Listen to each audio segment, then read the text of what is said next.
మార్కెట్లో ఇన్వెస్ట్ చేసి మీ డబ్బులు డబుల్ చేసుకోవాలనుకుంటున్నారా? సుందరరామిరెడ్డి గారి లైవ్ సెమినార్ కి అటెండ్ అవ్వండి. Hello weavers, welcome back to our channel. ప్రస్తుతం మనతో పాటు ఉన్నారు 25 ఇయర్స్ నుంచి అమెరికాలో ఉంటున్నటువంటి ఎంఎన్స్ ఎగ్జిక్యూటివ్ వీరభద్రరావు గారు. సార్తో మాట్లాడారు. నమస్తే సార్. నమస్తే అమ్మ. సార్, మనం చాలా వీడియోలో మాట్లాడుకున్నాం, ట్రంప్ పెట్టే కొన్ని కొత్త రూల్స్ వల్ల మన ఇండియన్ స్టూడెంట్స్ కూడా కొంచెం డైవర్ట్ అవుతున్నారు. అంటే అమెరికా కాకుండా జపాన్ వైపు వెళ్ళడానికి. అంటే ఇప్పుడు అమెరికా పొమ్మంటుంది, జపాన్ రమ్మంటుంది అని అనుకోవచ్చు అంటారా? అంటే జపాన్లో మన వాళ్ళకి ఉండే ఫెసిలిటీస్ ఏంటి, అక్కడ సర్వైవ్ అవ్వగలిగే ఛాన్సెస్ ఎలా ఉంటాయంటారు ఒకసారి? అంటే ఇప్పుడున్నటువంటి అమెరికాలో ఉన్నటువంటి ఈ పొజిషన్ చూసుకుంటే ఇప్పుడు జపాన్ వెళ్ళడం అనేది ఎంతవరకు కరెక్ట్ అంటారు? ఎలా ఉంటుంది అక్కడ? అయితే అమెరికా పొమ్మంటుంది, జపాన్ రమ్మంటుంది, ఇది బాగుంది. ఇది నాకు పర్సనల్గా జపాన్తో సంబంధం ఉంది. నేను ఒక ఐ థింక్ 4-5 ప్రాజెక్ట్స్ చేశాను. ఆ కంపెనీ ఇప్పుడు లేదు అక్కడ, it's acquired by somebody else. ఒక 3 నెలల పాటు నేను అక్కడ ఉన్నాను టోక్యోలో. అండ్ టోక్యో అంటే మ్యాసివ్, లైక్ హైదరాబాద్ లాగా. మన RRR వచ్చేసి రేపు ఎంత పెద్ద అవుతుందో టోక్యో కూడా అంతే. The whole place is called Tokyo. But you go almost like half an hour distance. Beauty ఏంటంటే most of the societies outside of India. అది మనం వెళ్ళే ముందు నేర్చుకుని వెళ్ళాలి. ఏంటంటే వాళ్ళ సోషల్ నార్మ్స్, వాళ్ళ ప్రాక్టీసెస్ అండ్ వాళ్ళ రూల్స్ అండ్ రెగ్యులేషన్స్ అవి జపాన్లో చాలా బాగా, చాలా సీరియస్గా ఫాలో చేస్తారు. Particularly Japanese society is extremely visitors respect చేసే సొసైటీ. ఓకే. వాళ్ళు ఎన్నిసార్లు వంగి దండాలు పెడతారంటే మనకి ఆశ్చర్యం అనిపిస్తుంది, ఇలా చేస్తారా.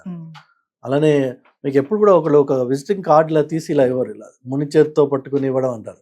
ఉండదు అది ఎప్పుడు. మీ వైపు మీ కంటికి కనిపిస్తూ ఆ రెండు చేతులతో పట్టుకుని కార్డు ఇస్తారు. సో దే రెస్పెక్ట్ 2 చేతులతోటి, ఒక చేత కార్డు ఉండదు. అలానే థ్యాంక్స్లో అవన్నీ ఉంటాయి, బాగుంటుంది. అలానే టెక్నాలజికల్లీ చూసినట్టయితే సాఫ్ట్వేర్లో ఆర్ హార్డ్వేర్ నేను ఎక్కువ చూశాను వాళ్ళది. బట్ సాఫ్ట్వేర్లో కూడా, because Hondas, Toyotas are ruling the world. Number 1 car in the US is Honda in sales. Number 2 Toyota. Number 3 is Nissan in massive numbers. Atlane their reliability. So engineering lo they're marvelous, no questions about it. That too, oka country మొత్తం నాశనం అయిపోయి, Hiroshima Nagasaki bombs పడ్డాక మొత్తం flat అయిపోయిన ఒక country ruins నుంచి ఒక 50 yearsలో he's become one of the top 5 economies in the world. So దానికి కొన్ని బేసిక్ కల్చరల్ ఆస్పెక్ట్స్ ఉన్నాయి. What makes Japan one of the best places in the world అంటే they are discipline.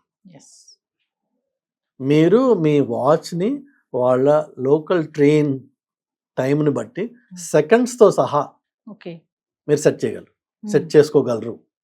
That's how punctual they are.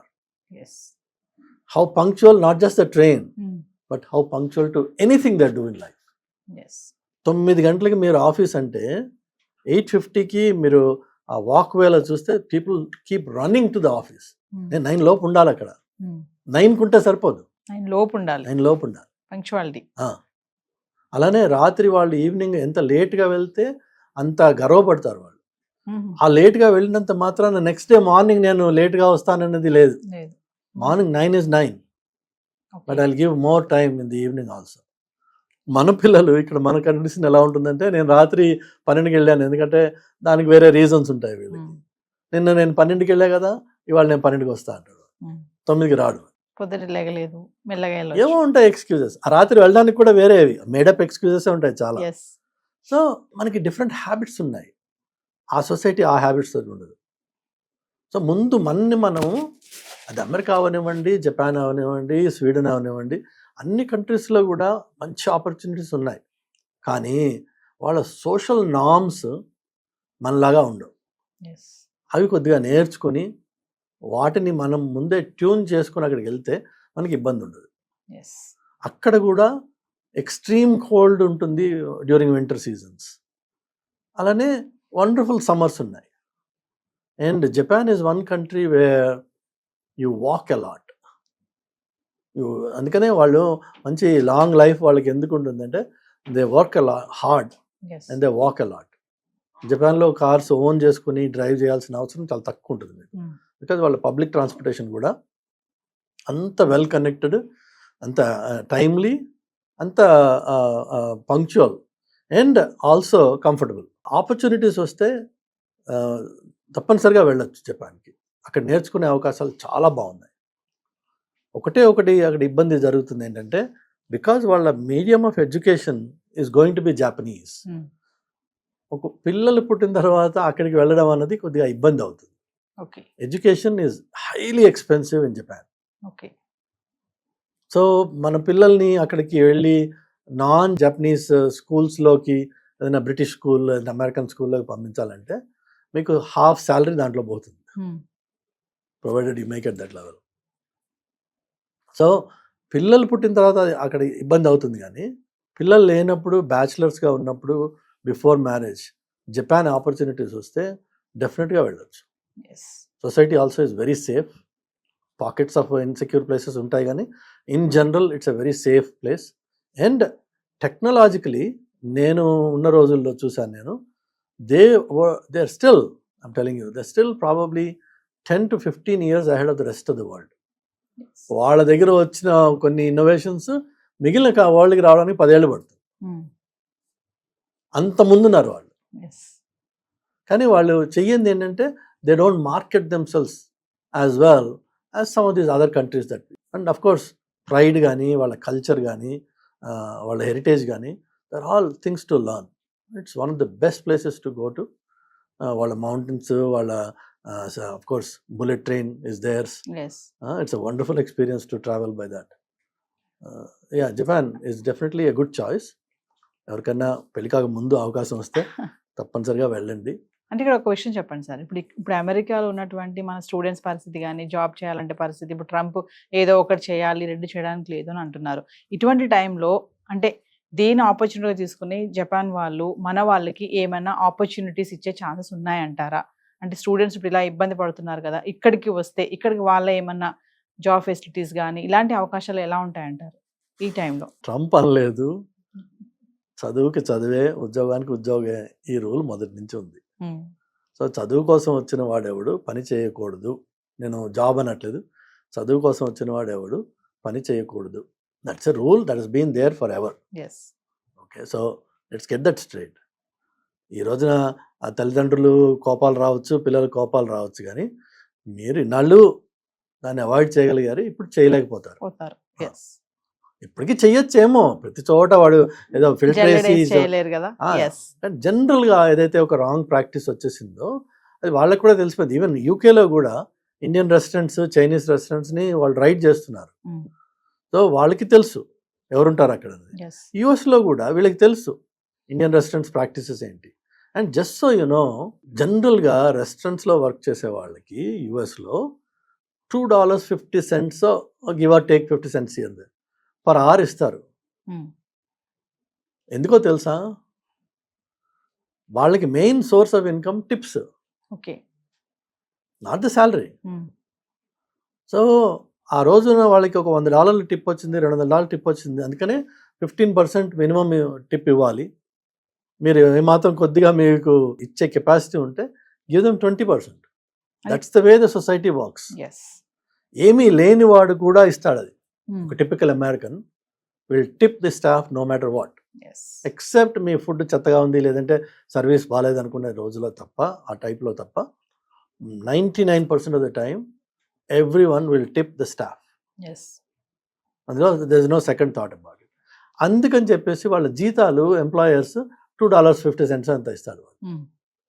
Okay, and whereas మన Indian రెస్టారెంట్స్లో ఏం చేస్తారు, వీళ్ళు ఇలా college నుంచి వచ్చే పిల్లల్ని హైర్ చేస్తారు, చేసి వాళ్ళకి $7.50 $8 $10 అది ఇస్తారు. And that's all they get. కానీ కల్చర్లో ఉన్న ఒక హ్యాబిట్ ఉంది కదా, రిసీట్ వచ్చినప్పుడు క్రెడిట్ కార్డ్తో పాటు కింద లైన్ ఉంటుంది టిప్ అని, కస్టమర్ టిప్ రాస్తాడు, or may leave some money there. All that goes to the owner. Okay, so additional profit or maybe some amount of వీళ్ళకి పే ఇచ్చిన డబ్బులు అందులో కవర్ అప్ అయిపోతాయి. ఎస్.